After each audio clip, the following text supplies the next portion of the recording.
Hello, I'm Jim Bob. And I'm Fruit Bat. And we're Carter, the Unstoppable Sex Machine. And we're talking about our second album, 30 something.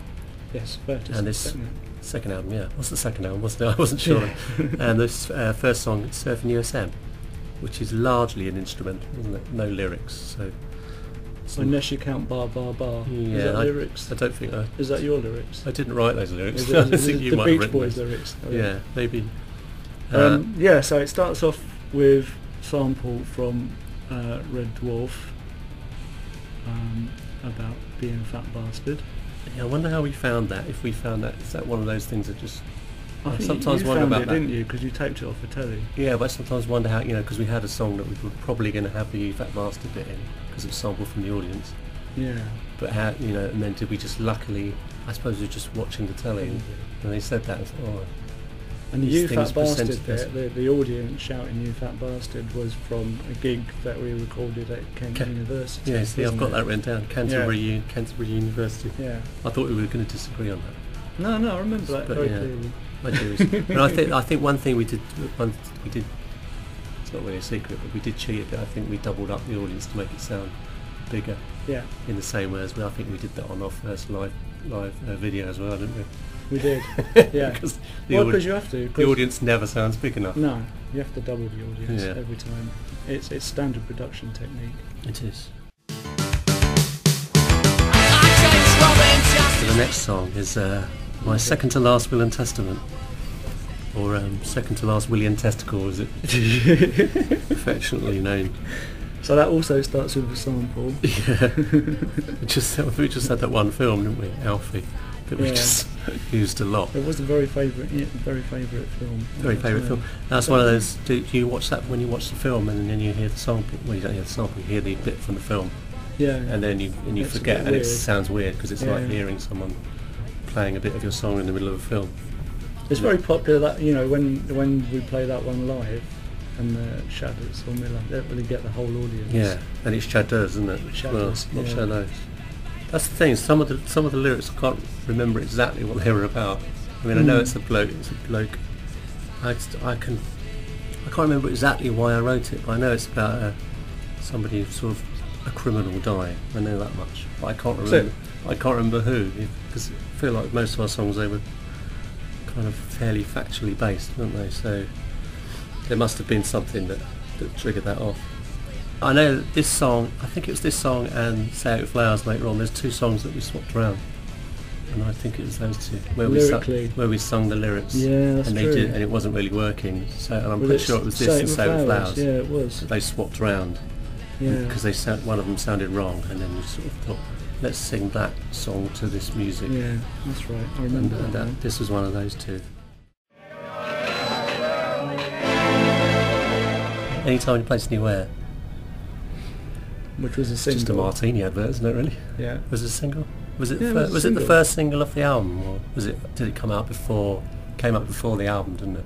So it was a kind of single that got put on the album, if you know what I mean. Yeah. It's like the beginning of the recording session. Yeah. This is specifically about somebody, but I don't want to say who that is. But this is specifically about somebody who I know. Yeah. Who I still know. And luckily it's not quite as factual as it was then. But and this was also the start of kind of us getting into the disco thing, wasn't it, as well? With Anytime You Place Anywhere, that kind of the pop disco thing that was happening at the time. I don't know why we were.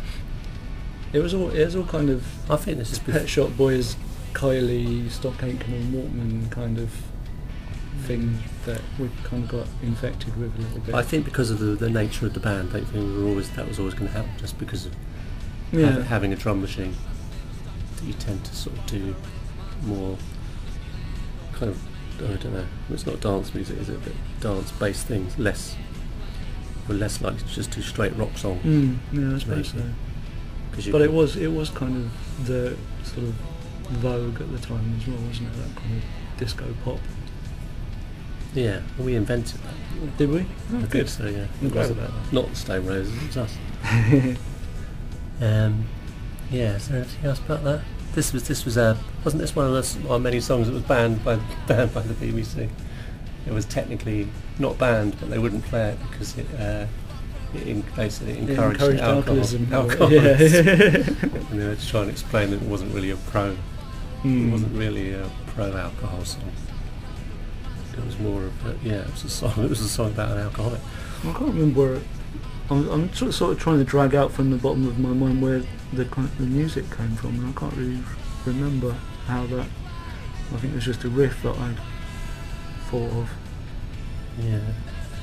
Well, because the songs, because some of the songs originate from me, didn't they? Guitar-wise, and other ones originated from you, keyboard. Yeah. More like keyboard based. I can't remember this one. I can't remember where it came from. I think it was a riff, one of your bass riffs. Yeah. This is exciting, isn't it? Didn't somebody die during the recording of this? No. That's when the bass player left. He's drinking to the memory of a Prince and Pauper's Grave. This is like one of our. Do we have a waltzy song on every record that we made, or the first three at least? We had to have a sort of Tom Waits inspired waltzy song. Do you know? I remember writing this. I remember where we wrote it. Yeah. I remember we wrote it in your old girl where you used to live. Actually, it's your house. In Tulse Hill? No, in Streatham, in Valley Road. I can remember it. Valley Road. You know when you remember things, Streatham. Don't remember much, but remember things really vividly. I remember we were writing it on the guitar, I think, in your back room, and Angus Beatty, who was our sort of roadie at the time, came in and just walked in and said, "This is that's a Fall song." Apparently, it was exactly the same as a Fall song. I really remember that, like really vividly. I don't at all. So we must have written it. Were you living there when we were? This was out, or was it? No. Maybe by the time it came out, I'd already moved to Brixton. Right. So that doesn't make sense. Maybe we wrote it before, like early, even before the first. Because I know because it was written about a friend of ours who was murdered. Do you remember that? No. It's quite an important detail, isn't it? How many friends of ours have been murdered? I don't really want to say who. Somebody we knew. I'll tell you afterwards. I'll tell you these things 20 odd years later. Do you remember that bloke we used to know who was murdered? Was he? I hate crime. Yes. I'm sure I will. If you tell me later, it'll go, oh god, yeah. Yeah. But that's who it was kind of. Not exact, not word for word about him, but that's what it was inspired by. So I'll just tell you about also that. Also a really big live song, that one, isn't it? Because it works well with lights. Yeah. It's a visual music song. Yeah. This album and the one before it and the one after that were all recorded in the same tiny garage, weren't they? Simon Painter's garden. Yeah, in Mitcham. Yeah. He just had his studio was when it was a garage. It was the size of a car. It wasn't any bigger than that, but it was split in two. One room was the live room, and it wasn't big enough for a drum kit. So it was quite handy for us. And then the other room was. And I remember when we were recording this album, there'd be bits where I'd be in the control room with Simon, where we'd be mixing something or changing something, and you'd be in the live room sitting down there writing lyrics for the next song. Yeah. It was very concentrated while we recorded this album. Although you did mention something to me earlier about that we only did a 4-day week. Yeah, when I was looking up in my old diaries, there's not a lot in there. That's one thing was that it was called. It had the words Betty Ford in it before it had the words 30 something. Did it? I can't remember what it was called. It was called something like some pun on the Betty Ford clinic. That's what it was originally called. It was like that was the original title. Okay. That's not a very good title. It's something to do with the Betty Ford clinic. But we recorded Monday, Tuesday, Wednesday, Thursday from like 10 till 6. But we didn't record on Fridays, Saturdays, and Sunday.